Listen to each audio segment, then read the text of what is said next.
আলহামদুলিল্লাহ ওয়াসসালাতু ওয়াসসালামু আলা রাসূলিল্লাহ। বাংলাদেশ খেলাফত মজলিস বাজিতপুর উপজেলা শাখা কর্তৃক আয়োজিত আজকের ইফতার মাহফিলের শ্রদ্ধাভাজন সভাপতি, উপস্থিত বিভিন্ন দায়িত্বশীল পর্যায়ের ব্যক্তিবর্গ, উপস্থিত আমার প্রাণপ্রিয় ভাইরা, আসসালামু আলাইকুম।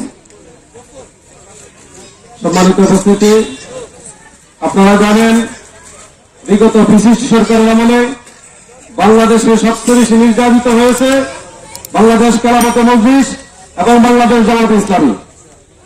বাংলাদেশ খেলাফত মজলিসের সভাপতি আল্লামা নাজমুল হককে একটি নারী গঠিত মিথ্যা অপবাদ দিয়ে মানুষের সামনে হেয় করে দীর্ঘদিন তাকে কারাবরণ করতে হয়েছে।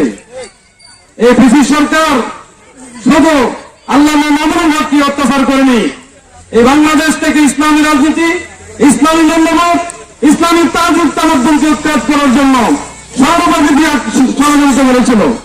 ষড়যন্ত্র করেছে বাংলাদেশের করোনা পাখি আল্লামা জামাল সাইদিকে সর্বশেষ থেকে ইঞ্জেকশন দিয়ে হসপিটালের মধ্যে হত্যা করেছে।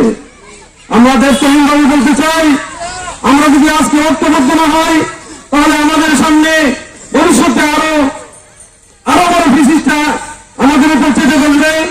আমি বলবো আল্লাহ তাআলার ভাষায়, যদি আল্লাহ রাব্বুল আলামিন বলেছেন তোমরা আল্লাহ তাআলার রজ্জুকে ঐক্যবদ্ধভাবে ধারণ করো, পরস্পর বিচ্ছিন্ন হয় না। আজকে আমাদের কোরআনে, রাসূলে, আমাদের প্রভুয়ে আমরা কেন ঐক্যবদ্ধ হতে পারিনি? এটি উলামায়ে কেরামদেরকে আরো ভেবে চিন্তে কাজ করতে হবে। আমরা যদি এক হতে না পারি তাহলে আমাদের সামনে আরো ঘোর আমল অপেক্ষা করছে। সংগ্রামী ভাইয়ের আমার, আজকের ইফতার মাহফিল থেকে আমি উদাত্ত আহ্বান জানাই, আমার ছোট ছোট ভুলগুলোকে, ছোট ছোট বিপদগুলোকে ভুলে বৃহত্তর স্বার্থে, দেশের স্বার্থে আমাদের ঐক্যবদ্ধ হতে হবে। আগামীর বাংলাদেশ ইসলামের বাংলাদেশ, আগামীর বাংলাদেশ খেলাফতের বাংলাদেশ। এই খেলাফতকে কায়েম করার জন্য আমাদেরকে ঐক্যবদ্ধভাবে রাষ্ট্র থাকতে হবে। আল্লাহ আমাদেরকে সহায় হন। বাংলাদেশ জিন্দাবাদ,